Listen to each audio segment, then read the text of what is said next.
All right, my friends, here we go. Another installment of the special topics videos. This one we're going to focus on is particle motion. So all those physics questions that involve position, velocity, acceleration, that's where we are. That's what we're going to be looking at. I'm on page 66 of the special topics handout. And before we get going into this one particular problem, a couple of things. I'm going to do two different videos for particle motion. One that I think is a pretty standard, friendly question to kind of get everybody feeling really good about themselves. That's going to be tonight. And then tomorrow night, there's going to be a much more difficult, much more involved particle motion question that we're going to look at. We're going to spend 2 days in class on this, and I really want to make sure that everybody's really strong.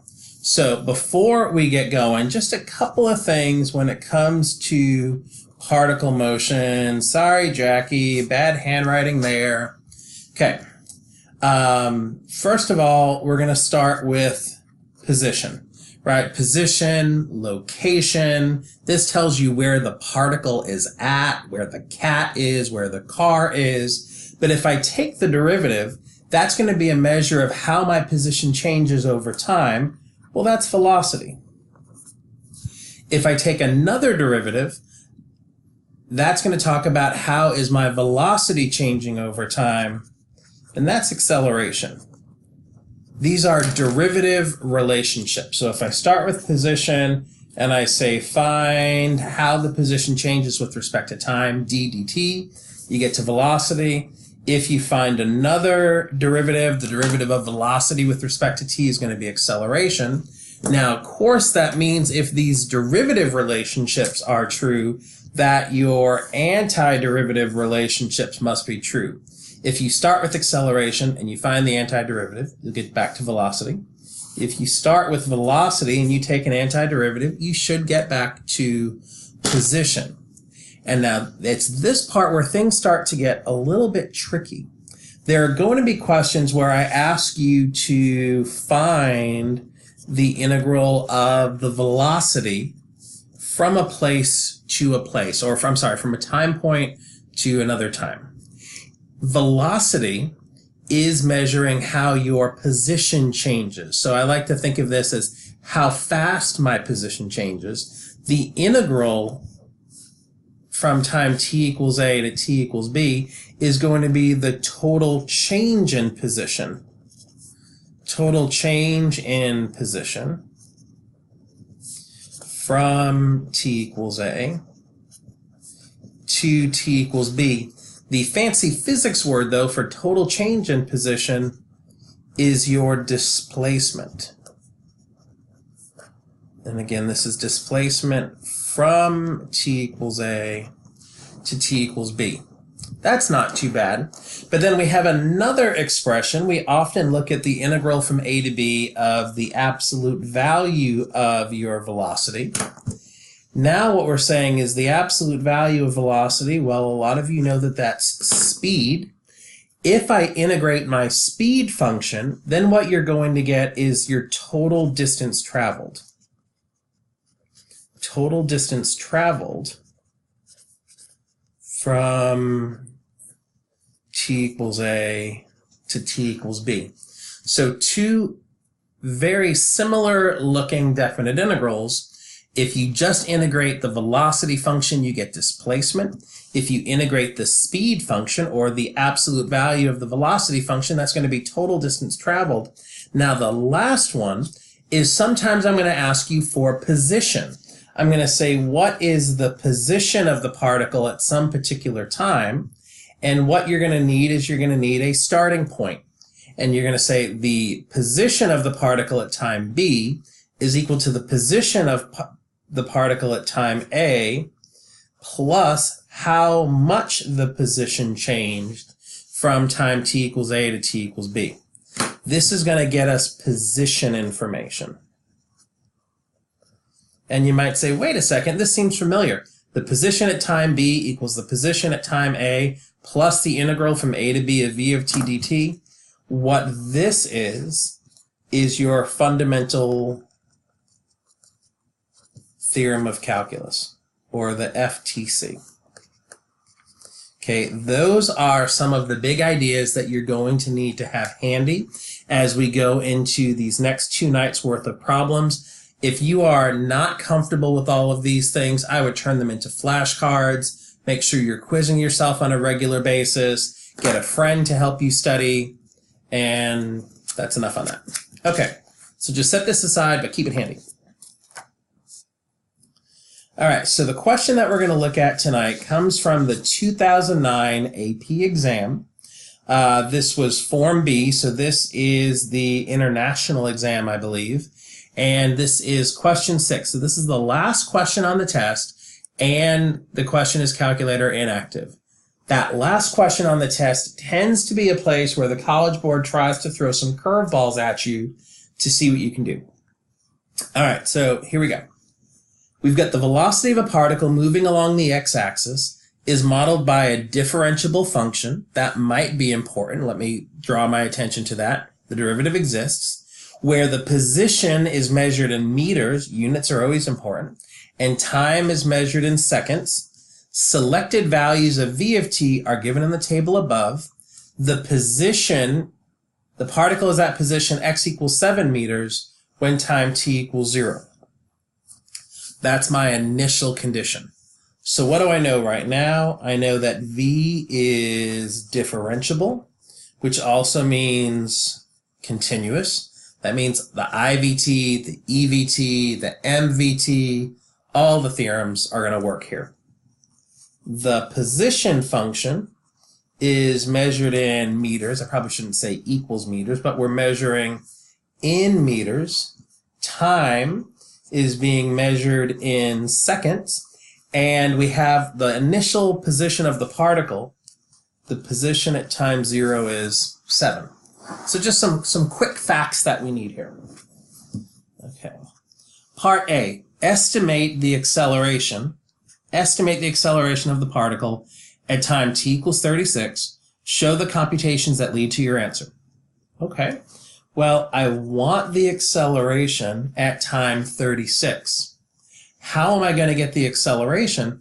What I know is that acceleration is equal to the derivative of the velocity.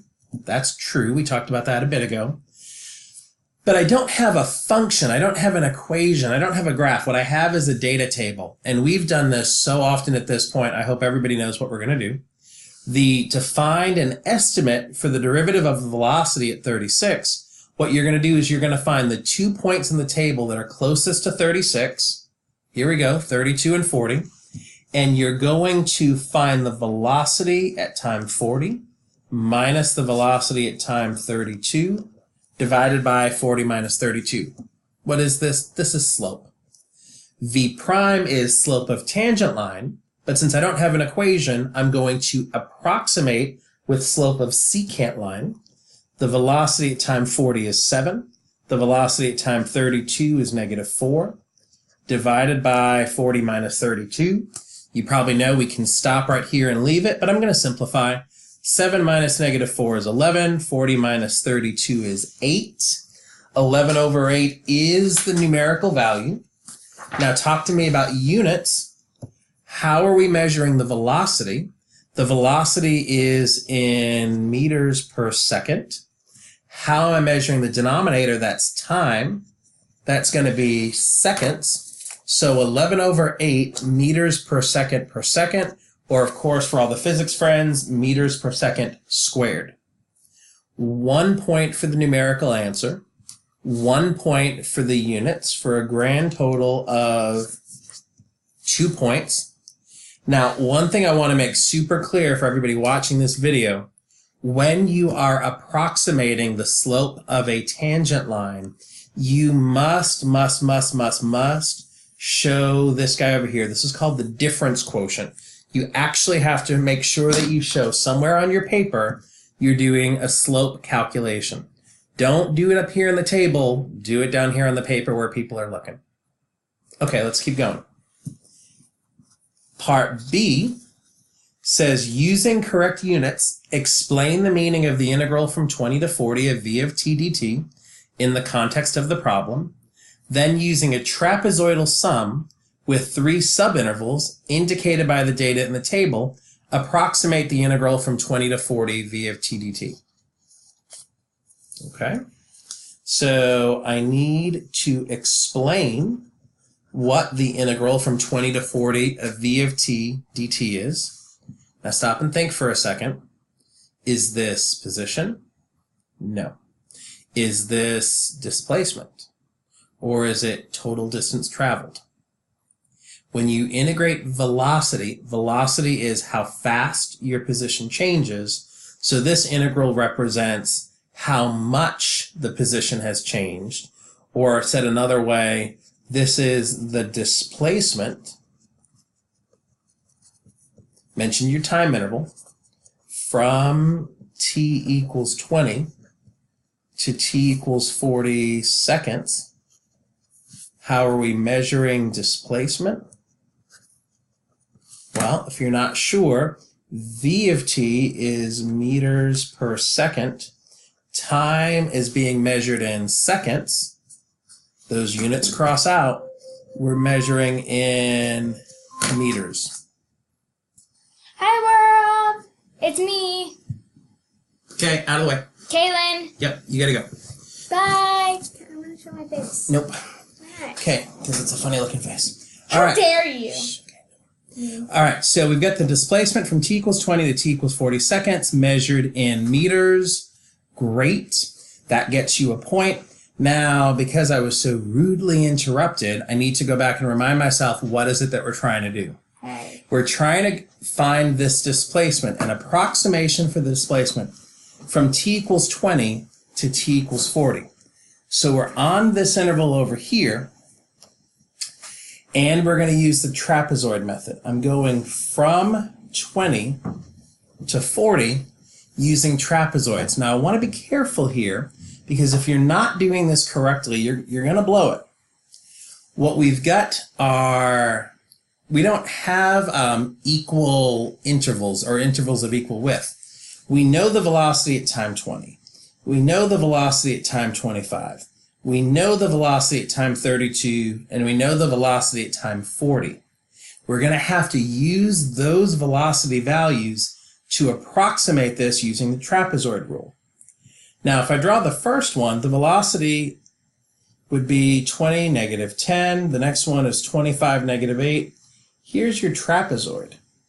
The way that you're going to find the area for that trapezoid, let me scoot this up a little bit. We're going to say that the integral from 20 to 40 v of t dt is approximately 1/2 the length of the base at time 20, I think we said was negative 10, plus the length of the base at time 25, which is negative 8, times the height, that's the distance between those, which is 5. Now, we need the other points as well. The other points are 32, negative 4, and 40, comma 7. So the next trapezoid, the height at time 25 is equal to negative 8. The height at time 32 is negative 4. The distance between those two is 7. Plus your last trapezoid, 1/2. The length of the base there is negative 4. Plus the length of the base over here at time 40 is 7 times 8. And there is absolutely no reason to do any more simplification here. All you could possibly do is throw away a point that you've already earned. For those of you that are curious, this is going to be negative 75, but I don't care about that. What I care about is your explanation, which includes the units. That's worth 1 point. And then basically for this setup here, you get 2 points, whether you get to a final numerical answer or not. So part B is worth 3 points. And I would say parts A and B are problems that I would expect just about every single student is going to score really well on. These are pretty standard questions that we've practiced a lot. Let's keep going.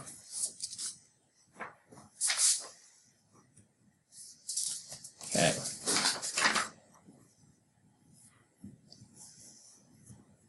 Okay. In part C, It says for 0 less than or equal to t less than or equal to 40, must the particle change direction in any of the subintervals indicated by the data in the table? If so, identify the subintervals and explain your reasoning. Okay, well, if I'm going to change direction,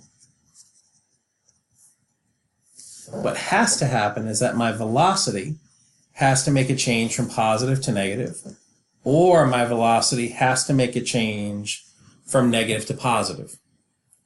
Now, when it comes to a function which we know we were told earlier is differentiable, therefore continuous, what we're going to look for is for the velocity to change from positive to negative. We're looking for places where the velocity is going to be equal to 0, and then you're making a change either from positive before you get to the 0 to negative after the 0, or the switch. So this is where we're going to scan the data in the table. So scan that data. Are there any places where you would expect the velocity to be equal to 0, and can you back it up with some justification? Now, at one point we were really good at this. Hopefully you're still really good at this. On the interval 0 to 8, the velocity is 3 at the beginning, positive 5 at the end. Could the velocity be equal to 0? Could there be a change in direction on this interval? Sure, but you don't know that for a fact.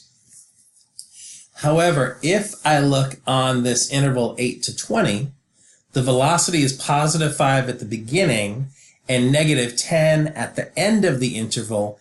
It must be true that there is a place where the particle changes its direction.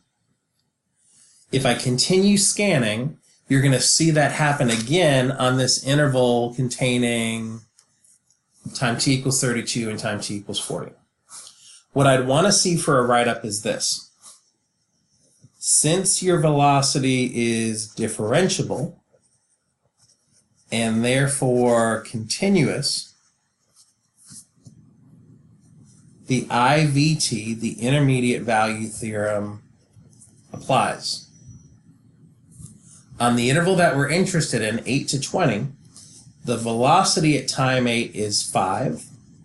The velocity at time 20 is negative 10. You have to mention those values. We know that negative 10 is less than 0, which is less than 5.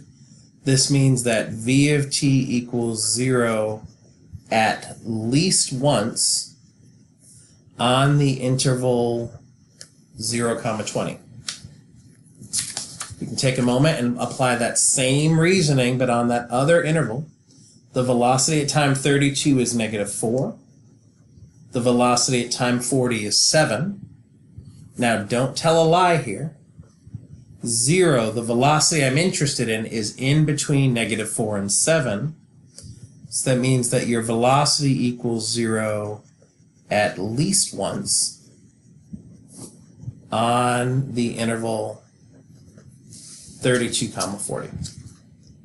Now the question though was, must the particle change direction? Yes. And here's our evidence. So I'd say yes, the particle must change direction. Now be careful here. Don't write exactly twice, at least 2 times. So at least twice. Not exactly sure where the breakdown of the points was, but this was worth 2 points.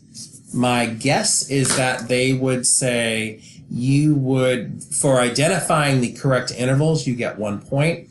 Your justification gets you the next point. Not too bad. One more part to go. Okay, part D. Suppose that the acceleration of the particle is positive on this time interval 0 to 8. Okay, that's new information for us. Explain why the position of the particle at time t equals 8 seconds must be greater than 30 meters. Okay, well, what do we know? We know that the acceleration is positive for this time interval 0 to 8. What they want is some conclusion about the position at time 8. Well, earlier in the problem, you may remember they told us that the position at time 0 is going to be 7. Now they're asking me about the position at time 8. I'm thinking about that fundamental theorem of calculus. You want to know the position here. You gave me the position some other time. Your fundamental theorem of calculus says the position at time 8 equals the position at time 0 plus the integral from 0 to 8 of v of t dt. Okay? Somehow you have to convince me that this has to be less than 30. Well, what do we know? We know the position at time 0 is 7, and then we need to find the integral from 0 to 8 of v of t dt. And I remember the first time I saw this problem, I wasn't 100% sure what to do, and so if you're feeling that way, I totally get it. We need to be able to come up with an approximation for this guy over here, and this is, right, this is a definite integral, this is an area. What we know is that if I were to look and plot the velocity function, so here's time, here's velocity. We're told that at time 0 the velocity is equal to 3, and at time t equals 8, here's t equals 8, that the velocity is going to be equal to 5. Now, before you get too terribly excited, all you know is the velocity at 2 different points in time. It's hard to draw any conclusions about this area unless you know more about the function. Is there anything that we've been told about the velocity function that we haven't used? We use the fact that the velocity is differentiable and therefore continuous. What we haven't used, though, is the fact that the acceleration is positive. And here's how we're going to use that. Since acceleration is positive for 0 less than t less than 8, remember, acceleration is the derivative of the velocity, so what does that mean? It means that the velocity is increasing for 0 less than t less than 8. So however I go from 0, 3 to 8, 5, my curve has to be increasing. Okay, hopefully that makes sense. I want you to tell me about the area here. If I look at the area from 0 to 8, because I know I have an increasing function, there's something that you should be able to tell me, sorry about this area.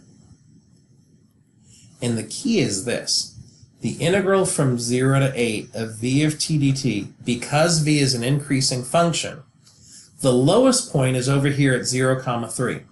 Your function never gets lower than this. So imagine drawing a rectangle. The area of this rectangle can be found by doing 8, that's the width, times 3, that's the height. That's going to be 24.